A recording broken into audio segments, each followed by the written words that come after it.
দর্শক, সনাতন ধর্মাবলম্বীর ধর্মীয় যে সবচেয়ে বড় উৎসব শারদীয় দুর্গাপূজা তা কিন্তু আজকে দশমীর মাধ্যমে শেষ হচ্ছে এবং তাদের যে দুর্গা মা তাকে কিন্তু আজকে ফুল দিয়ে বরণ করা হয়েছে এবং কিছুক্ষণ আগে সিঁদুর খেলা দিয়ে কিন্তু সেই এই মাকে কিন্তু শেষ বিদায় দেওয়ার জন্য প্রস্তুত করা হয়েছে। আমরা এই মুহূর্তে রয়েছি কুমিল্লা নগরীর এর যে নানুয়ার দিঘির পার, সেই নানুয়ার দিঘির পারে।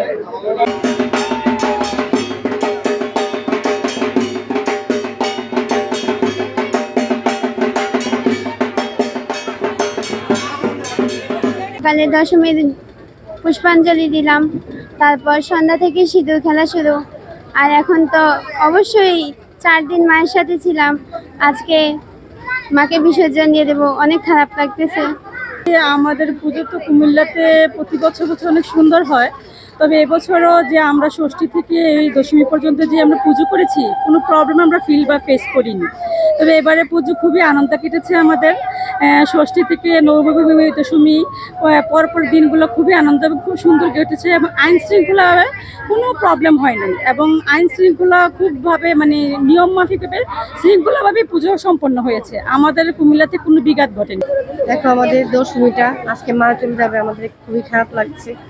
মানে এইভাবে আসবে কত ভালো লাগে, কিন্তু চলে যাচ্ছে যে মানে সবারই মনটা খারাপ। কিন্তু তারপরেও মাকে সিঁদুর দিচ্ছি, সবাই মাকে খাইয়ে দিচ্ছি যে মা আবার সামনে বছর যাতে আবার আসে, আবার যাতে সুন্দরভাবে সবাই ভালো যাতে করে সবার যাতে ভালো হয়, ওই ইয়ে নিয়ে যেন মা আসে, ওইটাই আমরা আশা করি। মাকে এইটাই আমরা বলতে আসি।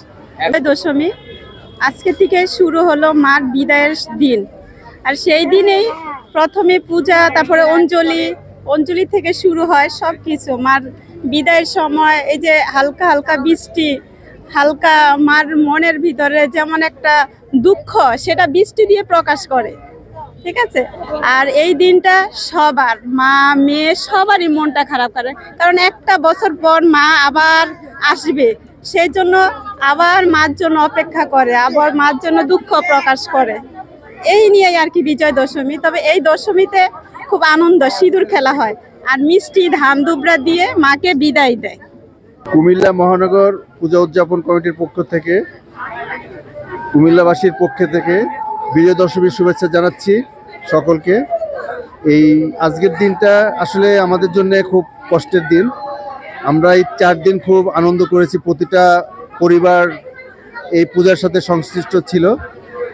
সার্বিকভাবে সাংবাদিক ভাই এবং প্রশাসন সার্বিকভাবে সহযোগিতা করেছে এই পূজা মণ্ডপকে করার জন্যে, যাতে কোনো ধরনের অপ্রীতিকর কোনো ঘটনা না ঘটে। এর জন্য সার্বিকভাবে তারা সকলে সহযোগিতা করার জন্য পূজা কমিটির পক্ষ থেকে ধন্যবাদ জ্ঞাপন করতেছি।